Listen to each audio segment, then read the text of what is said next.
Hi, everybody. Thanks for joining us today. This is the Buckeye Hills Regional Council ARC pre-app webinar. We're really glad to have you here. If you're not muted, can you please mute yourself just to keep everything quiet? Um, Today's session is designed to help you get prepared before the pre-app opens on April 27th. We'll walk through what ARC is looking for, what makes a strong project, and how to position your application for success from the start. Whether this is your first time applying or you've been through the process before, our goal is to give you clear, practical guidance you can actually use.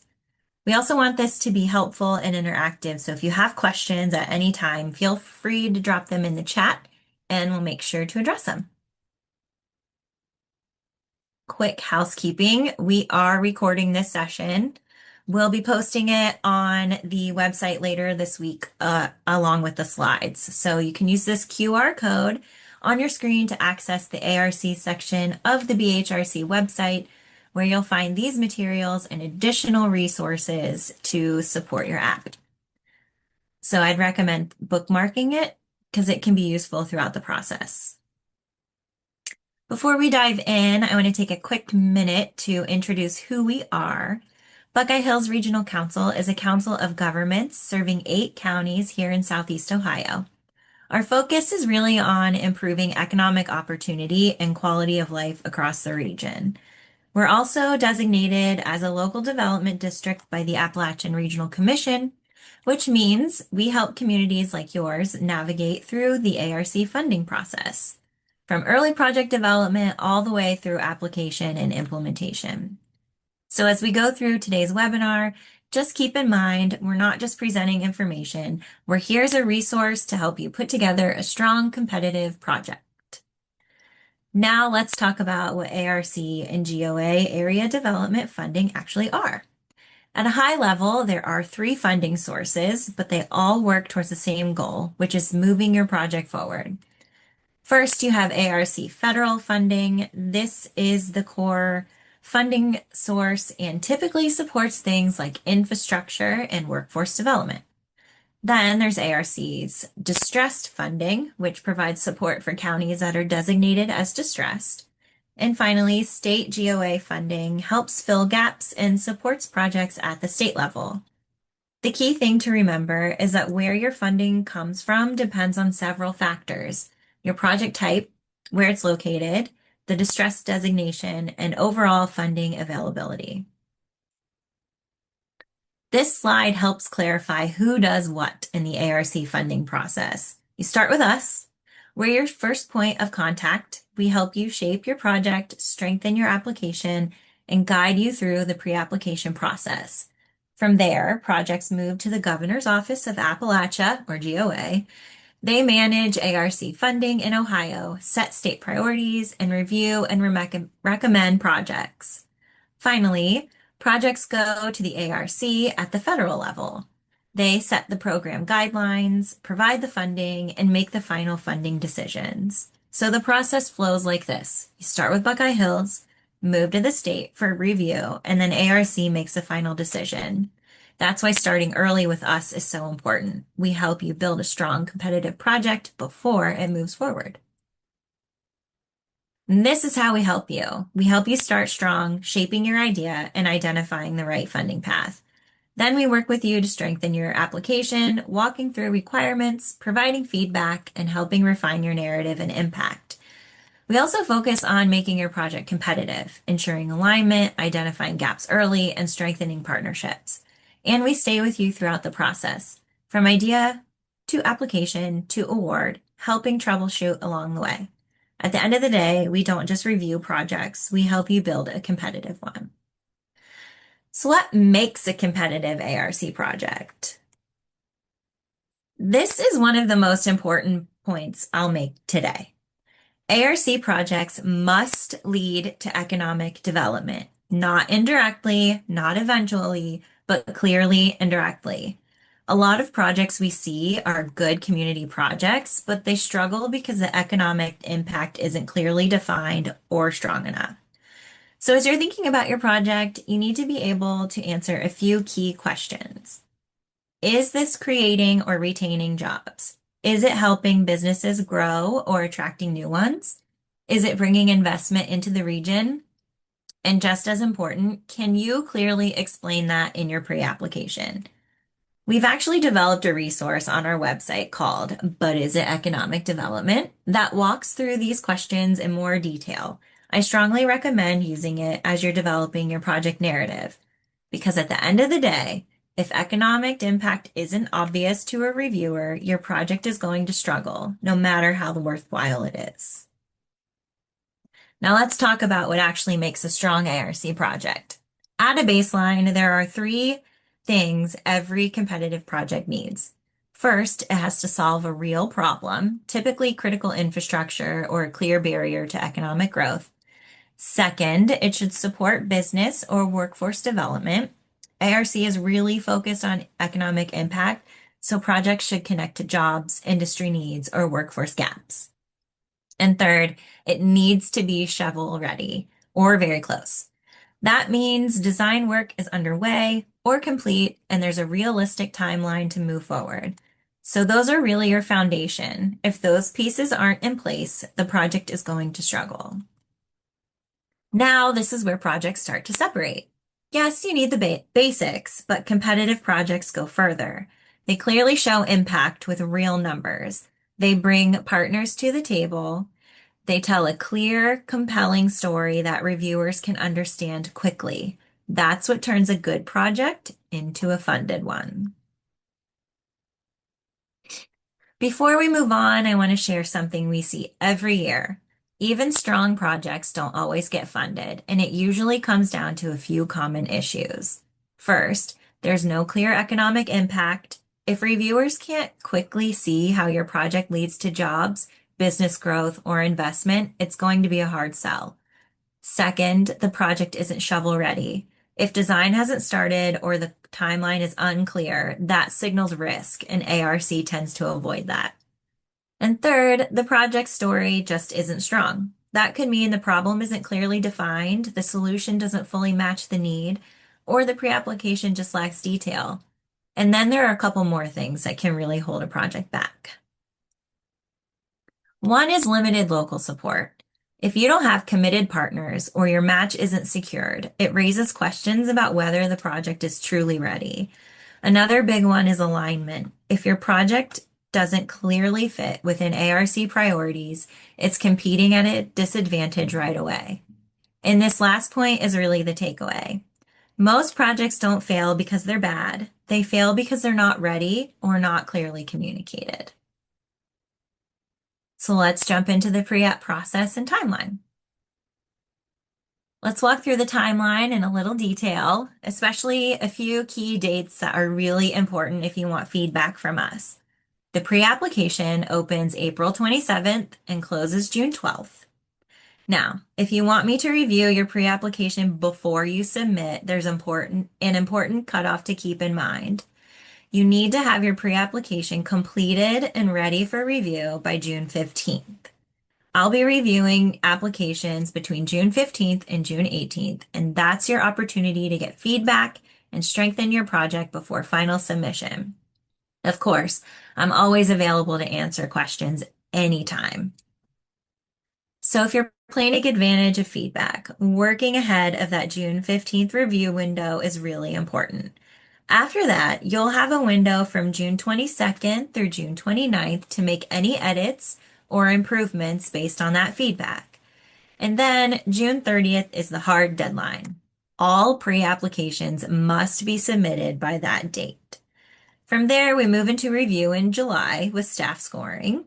I'll be presenting all the projects to the county commissioners, and final approvals come in early August. If selected, you'll move into the full application phase in the fall. And just to set expectations, funding isn't available until spring of 2027 at the earliest. All ARC and GOA pre-applications are submitted through SM Apply, and getting started is simple. If you don't already, you'll create an account, then you'll do a quick registration, and from there, you'll be able to access the pre-application. This is what the platform looks like once you're in, and it only takes a few minutes to get set up. Before you even start the pre-application, there are a few things you need to have in place, and I want to emphasize this. These are not things you want to wait on, so you can actually start on those now. You'll need your Oaks vendor ID, which is your state of Ohio supplier number. You'll also need your EIN, which most organizations already have. The big one is your UEI through sam.gov. If you don't have that yet, it can take some time to get set up. And you'll need to make sure that registration is active and not expired. We've seen applications get delayed simply because one of these wasn't ready. So if you take one thing from this slide, make sure these are in place before you start your pre-application. Heading into the pre-app breakdown. Before we dive into the details, I want to zoom out for a second and show you the application at a high level because it's actually simpler than it looks. First, who are you?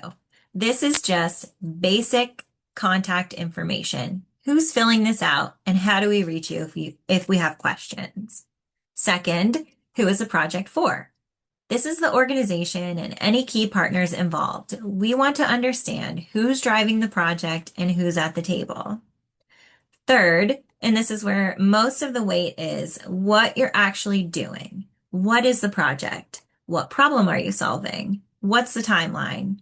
This is where strong applications really stand out. And fourth, how it's funded. What does the project cost?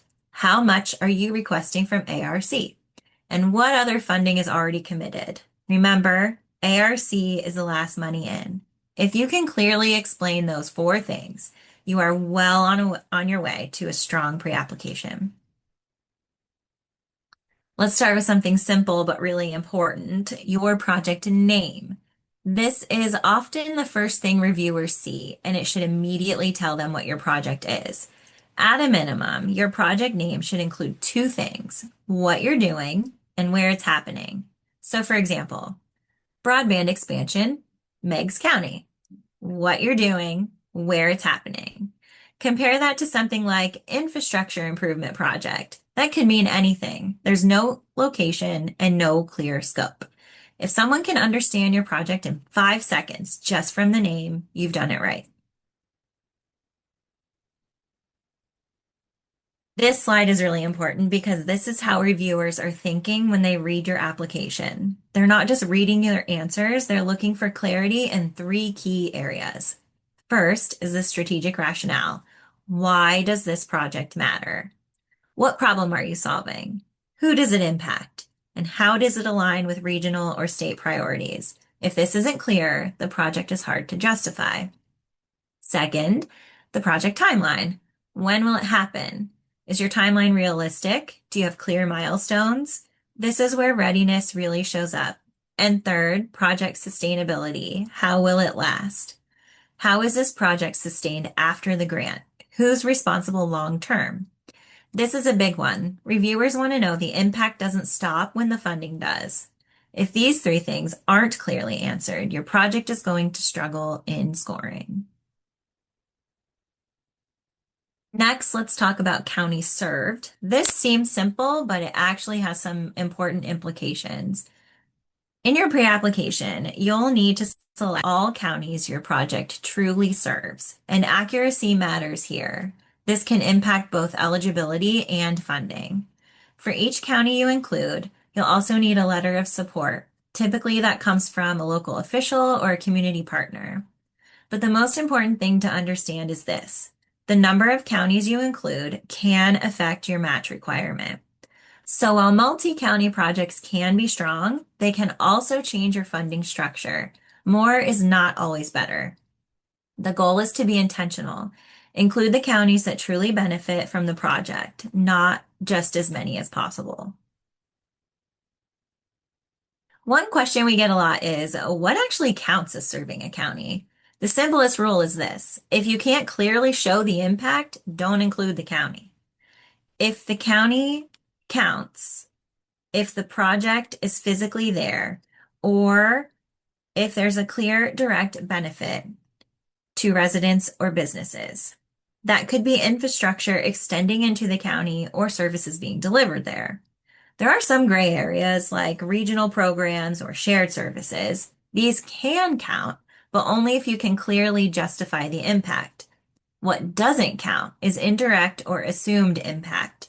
Just being nearby, planning to expand later, or not having clear evidence, those won't hold up. This ties directly back to your county served and your match rate, so it's really important to be thoughtful here. Next, let's talk about ARC investment priorities.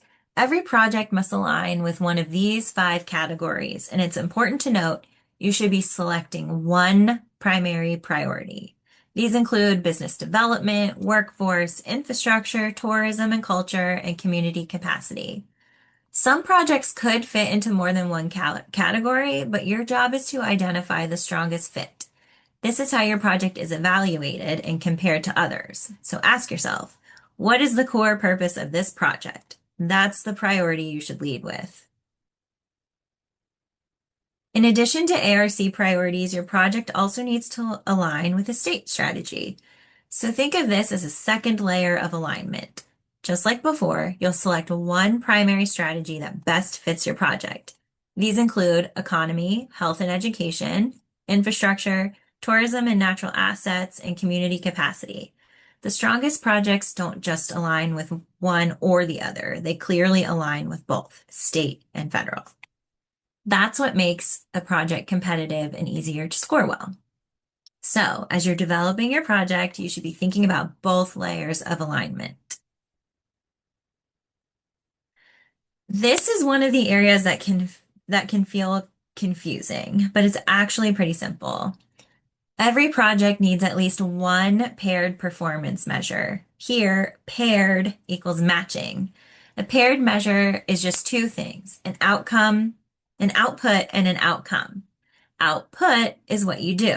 Outcome is what changes because of it. So for example, you serve counties, that's your output. Those communities improve, that's your outcome. They must match. The important thing is that those 2 things clearly connect. One should logically lead to the other. You can also include additional standalone measures if they make sense. Those don't have to match, but they should still impact your project. If you keep that distinction in mind, what you do versus what changes, you'll be in good shape. One important role to understand is a project administrator. This is the person or organization responsible for actually managing the project. They handle implementation, reporting, compliance, all of the day-to-day requirements that come with the funding. This can be your organization, or it could be a partner or third-party administrator. This year, Buckeye Hills can be your project administrator. If you're using an external administrator, make sure those costs are included in your budget. And regardless of who it is, roles and responsibilities need to be clearly defined up front. Let's get into project funding and match requirements. Before you start thinking about project budgets, it's really important to understand how ARC determines your match rate because this directly impacts how much funding you can request. ARC assigns every county a designation based on economic conditions, and that designation determines the required local match for your project. So for FY 2026, Meigs County is designated as distressed, which means projects there require a 20% match. Athens, Monroe, Morgan, and Noble counties are at risk with a 30% match requirement. And Hocking, Perry, and Washington counties are transitional, which require a 50% match. One important note, these designations can change year to year, so always double check before finalizing your budget. If you're not sure how this applies to your project, that's something we are happy to walk through with you. So let's walk through how funding your project actually comes together. This is a step-by-step process and the order matters. First, you need to know your total project cost. You can't build a funding package if you don't know the full number. Second, and this is really important, you need to secure your other funding first. ARC is the last dollar in. Once you know your total cost, and other funding, then you determine your ARC request. Depending on the project type, there are funding caps, up to $500 for $500,000 for construction and up to $250,000 for non-construction projects. Finally, you calculate your match. That's based on your project location, and you'll use the match calculator for that. If you remember one thing from this slide is that ARC completes your funding. It doesn't start it. This part can also look a little intimidating, but the good news is the calculator does much of the work for you. There is a link to the calculator in the pre-application. You'll start by selecting the county or counties your project serves. Then you choose the economic status for those counties. From there, the calculator automatically determines your cost share percentages. You're not guessing, this is calculated for you. The important thing to understand is that match is not arbitrary. It's based on where your project is located. And you do need to stay within ARC's maximum funding limits. At the end of the day, the calculator tells you the minimum match required for your project. This is one of the most important parts of your pre-application, your funding justification. This is where you tell the story of how your funding will actually be used. The key here is specificity. Don't just say what the project does, explain exactly what the money is paying for. So something like, funds will revitalize downtown. That's too vague. Compare that to this. $300,000 for facade repairs, $200,000 for HVAC upgrades. That's clear, concrete, and easy to understand. You also want to show the full funding picture, not just ARC, but all sources, and how ARC completes the projects. Vague requests don't score. Specific ones do. Now let's talk about funding details. This is where accuracy really matters. You'll need to list all funding sources in your project. That includes identifying which funds are committed and which are being used as match. But the most important thing on this slide is this: your totals must match. Your total project cost and your cost breakdown need to align exactly. If they don't, that creates an issue with your pre-application. You'll also need documentation to support your funding. That includes proof of committed funds and documentation for any matching sources. This is one of the easiest areas to get right, but also one of the easiest places to make a mistake. So double check your numbers. Next, we'll talk about scoring information. This is your first gate, and it's a big one, the eligibility review. This section is pass-fail, and there are no points here. To move forward, you must answer yes to every single question. That means all funds are committed, the applicant is eligible, required IDs are provided, and your county's documentation is complete. If any answer is no, even one, your project does not move forward to scoring. It gets placed on the backup list. So think of this as all or nothing. There's no partial credit in eligibility. Now let's talk about how your project is actually scored.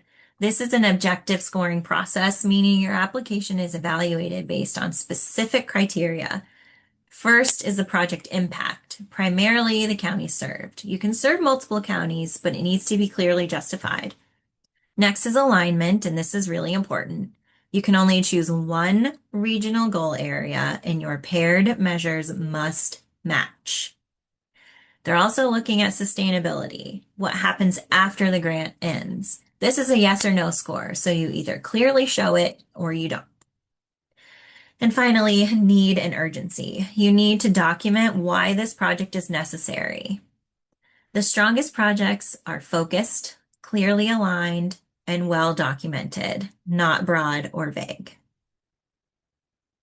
This is the part of the process where quality really matters. Up to this point, things have been more objective.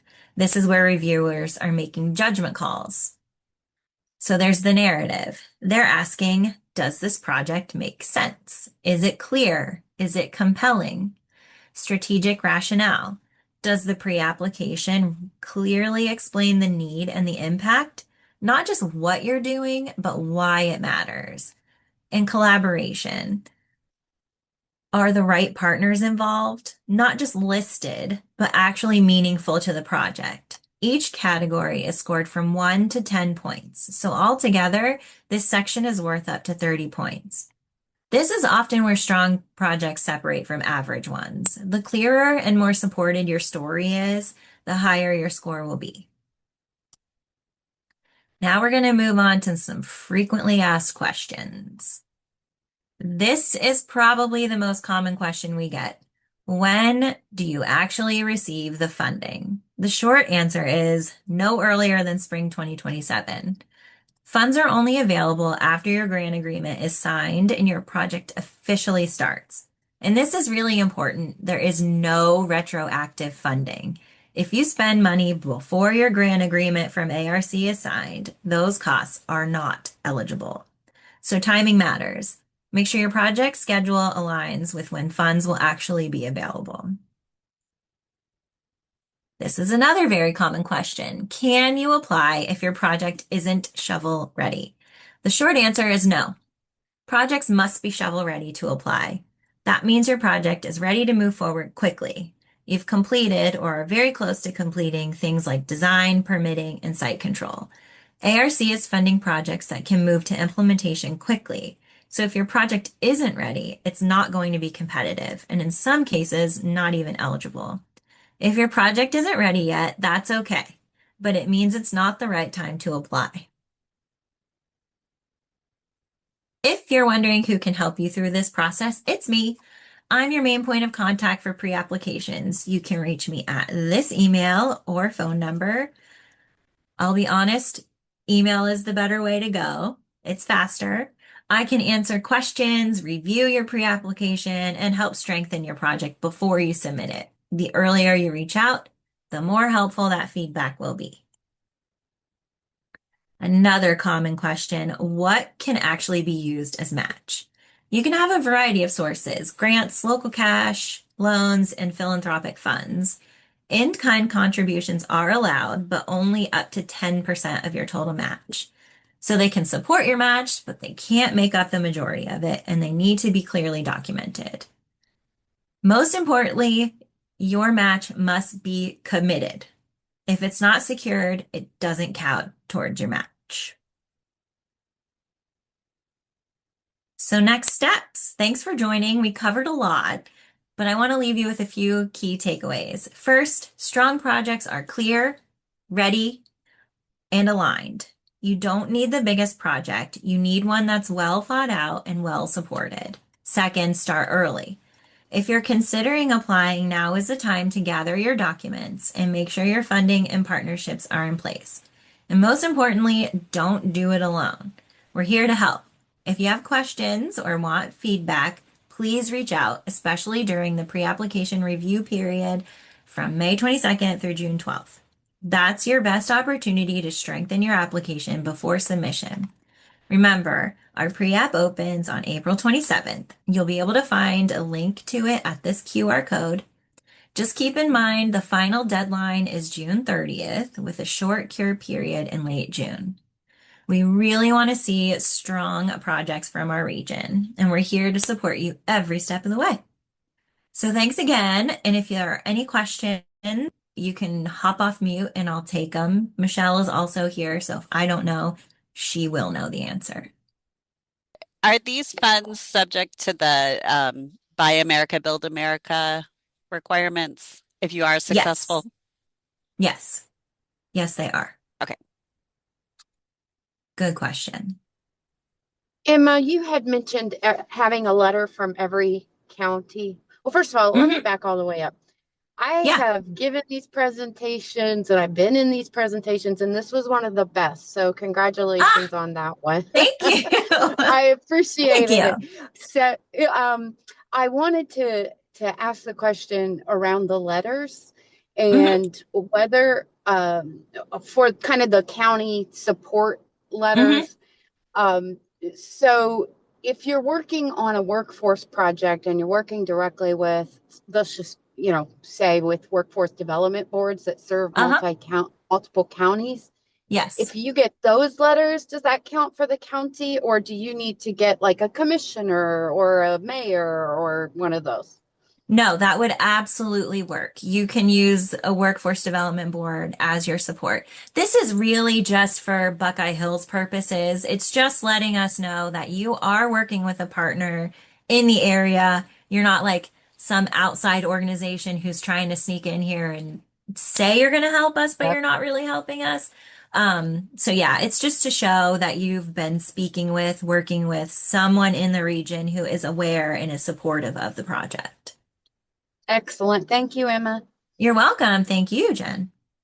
This is Mary Ellen. I was wondering, like, if Vinton County, if you wanted to apply for something from Vinton, can you go through Buckeye Regional, or do you have to go through a different entity?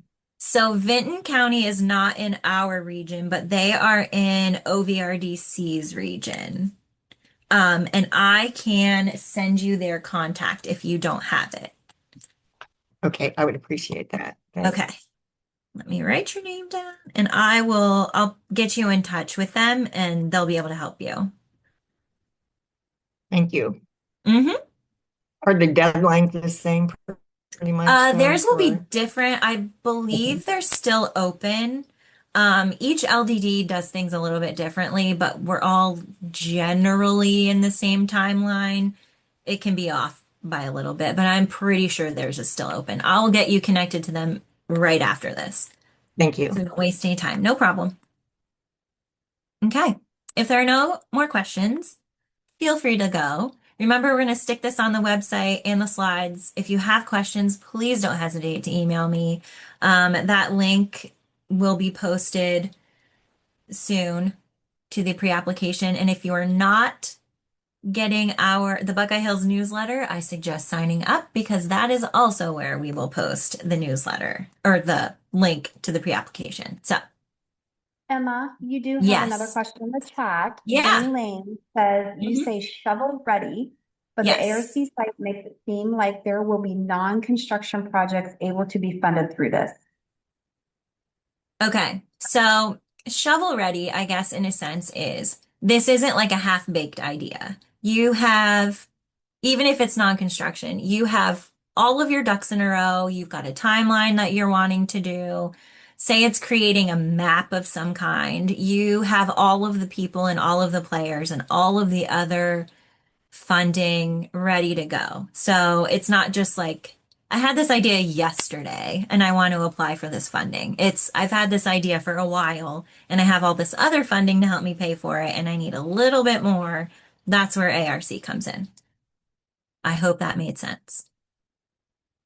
One more thing, Emma. Yeah. I promise I'm not.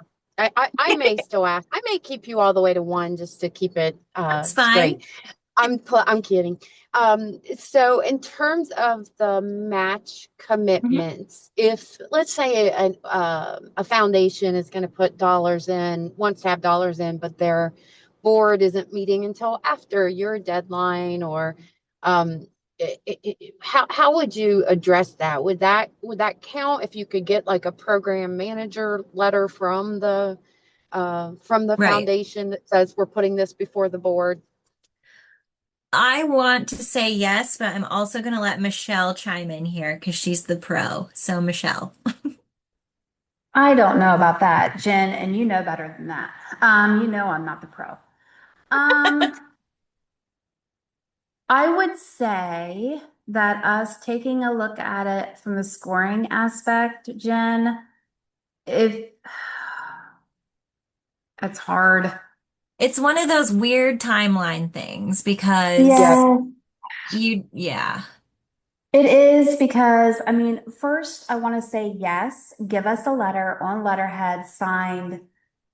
But the flip side of that is technically the funds aren't committed because we don't know for sure whether or not that board's going to approve it. Is an emergency meeting possible? Yeah, I don't know. There's a couple of foundations that want to go in on this project, so I don't know that question. I'm thinking ahead of what could get, could be an issue, and wanted to kind of see how big of an issue it was and how quickly people needed to move.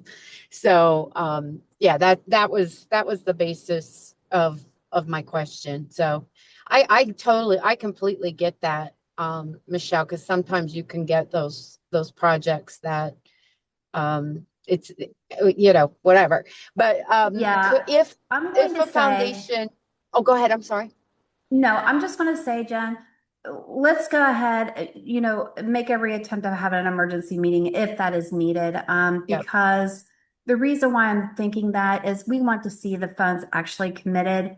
Because what we don't want to have happen is because we're looking at this as construction and non-construction, we don't want Hmm. someone to say in a construction application, we intend on applying for this very competitive funding. Ah, yeah. Um, Yep. so in order to keep it fair between, all the different potential projects, construction versus non-construction, or Hmm. I'm going to say that it's going to have to be committed. Okay. Yeah, that makes complete sense. I would probably say the same thing if I was in your shoes. So, understood. I have another question that's about, you all had said, something about administering projects, Buckeye Hills administering projects for Mhm. organizations or communities. Is that only for construction, or do you consider that for non-construction as well? I would also say we'll take any project, right, Michelle? Agreed. Okay. Okay. All right. I don't know that that's an issue, but also just thinking ahead. So Yeah, thank it's you. we're a good option to have. So, if needed, we're there. There you go. Thanks. Emma, you got another question. Can the Yeah, match be in kind? it can be. Match can be in kind up to 10% of the total match.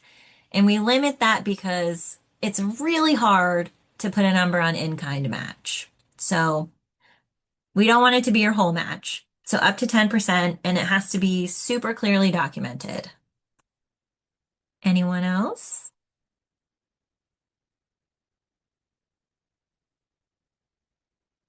Okay.